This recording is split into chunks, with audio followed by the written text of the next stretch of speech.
saya beli tiket, saya angkat itu nadanya rubah total. Pelan, jadi dulunya agak nyepit, itulah pelan, bener-bener pelan. Tik tik tik tik tik tik. Ih, kok burungnya rubah. Saya turunin lagi kandangnya, dia makan. Begitu saya angkat lagi, saya angkat ini, tik tik tik tik tik tik gitulah.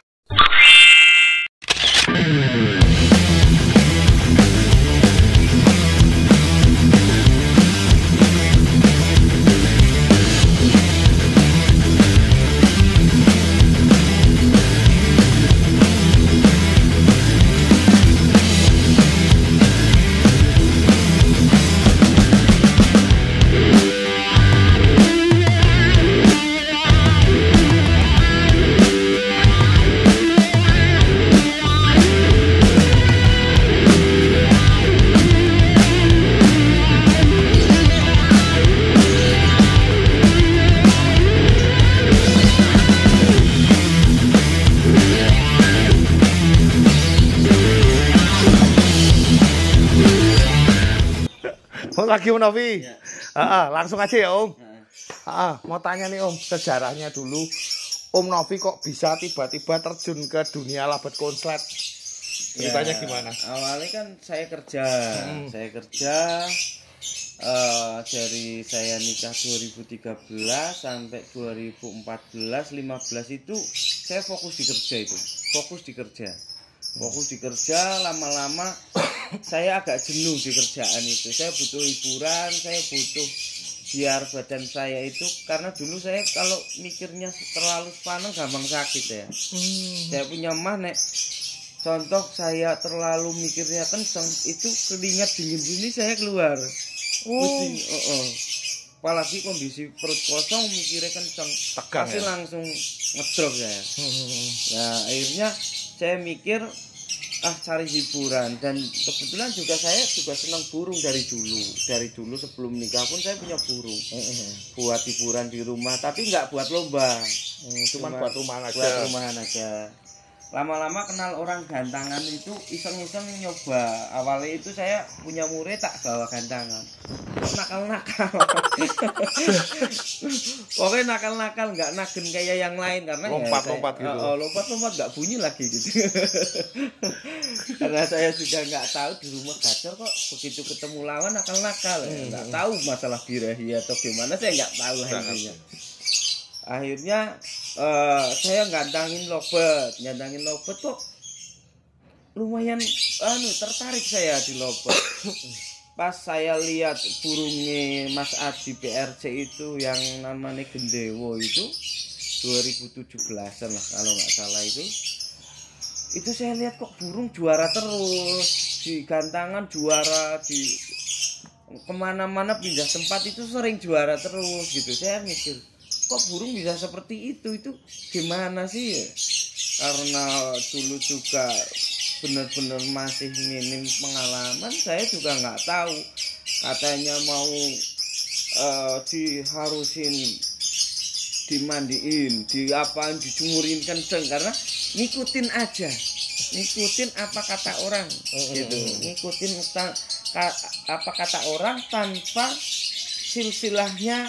Burung apakah itu yang sampean lihat itu sebenarnya burung apa dulu, penyebabnya apa, gimana caranya bisa sampai itu saya nggak mau tahu. Pengennya burung jadi kayak gitu dengan omongan orang saya lakuin. Pokoknya langsung praktek gitu aja, tanpa ada pemahaman terlebih dahulu. Akhirnya zong terus.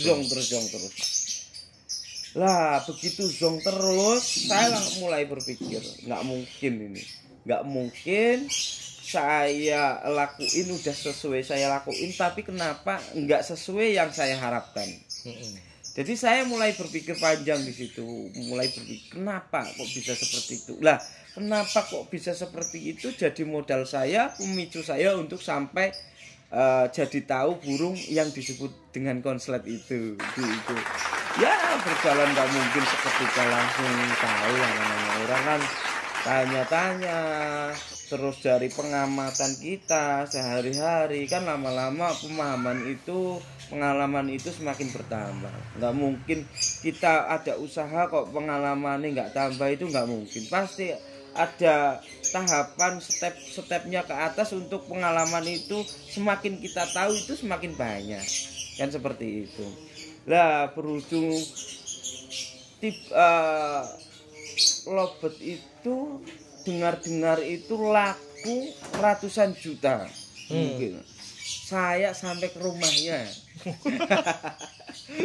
Mas Adi, apa bener burung gendewo laku sekian ratus juta gitu. Say what? Itu saya langsung karena deket sih. Iya, deket. Kan? Iya Mas, bener. Hah, kok bisa ya burung sampai segitunya? Akhirnya semangat saya tambah nih. Gimana caranya? Saya harus tahu kenapa dia sampai yang disebut dengan burung konslet.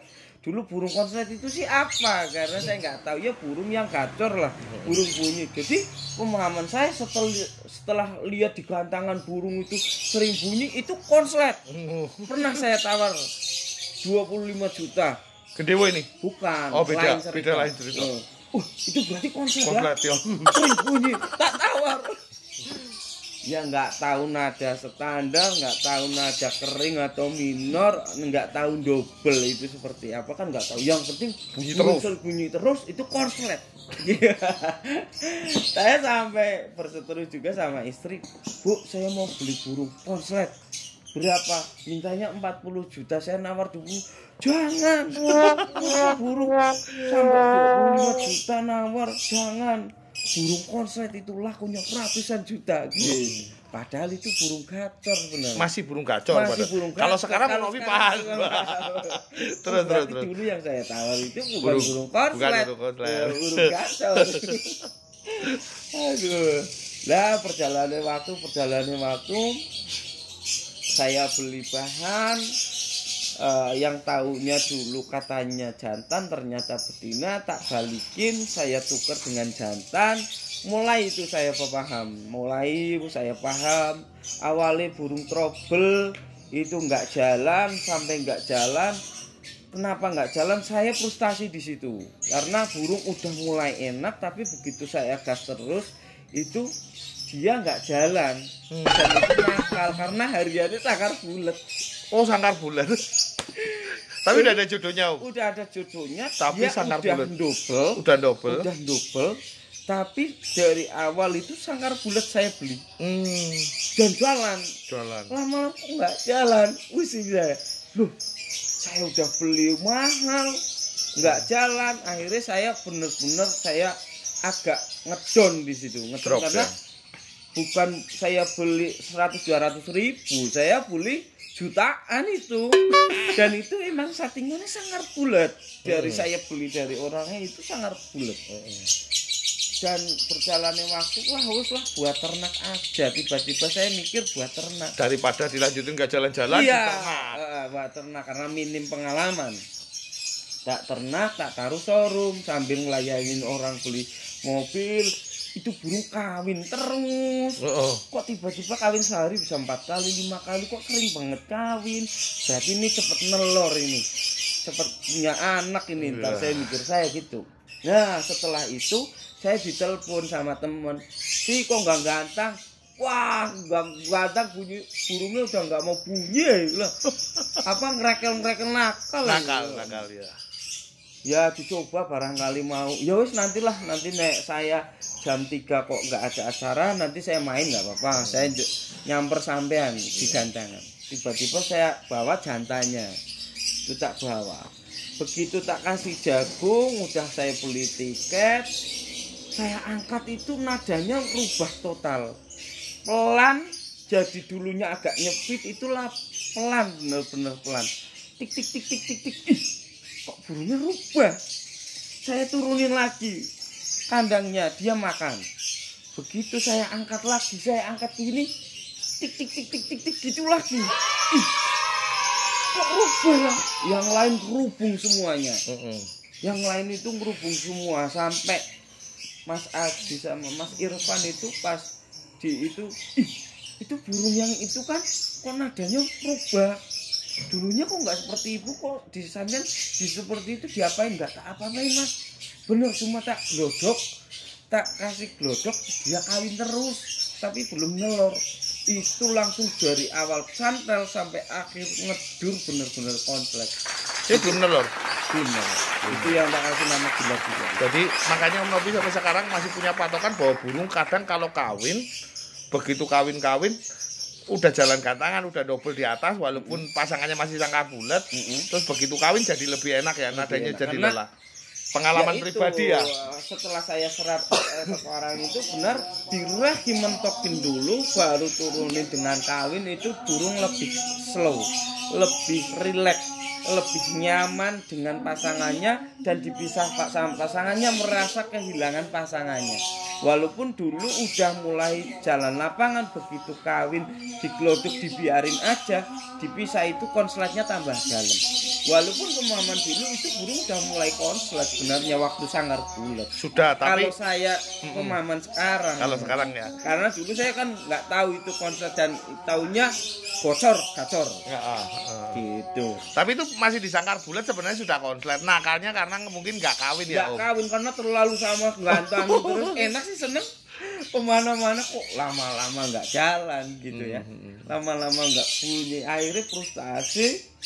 Inilah ternak aja lah, saya mau fokusin lagi di mobil. Kok lama-lama malah enak, lama-lama malah enak lah. Dari awal itulah saya cenderung mau fokusin burung dan penawaran mulai tinggi itu di situ. Sampai berapa tuh Om? Ingat nggak Om? Ingat nggak waktu itu? Pertama saya ditawar sama pedagang pakaian itu 80 juta. Dari beli padahal Iya, dari saya yang ganteng mulai itu udah mulai agak jauh sih. belinya padahal nggak sampai segitu tuh Iya, Om. itu 80 juta. Berarti ini burung sampai kayak gendeo. Wah. Angen-angen saya. Udah sampai mikir ratusan juta ya Om ya. Udah mikir ratusan juta. Saya seperti itu. Ya, terus.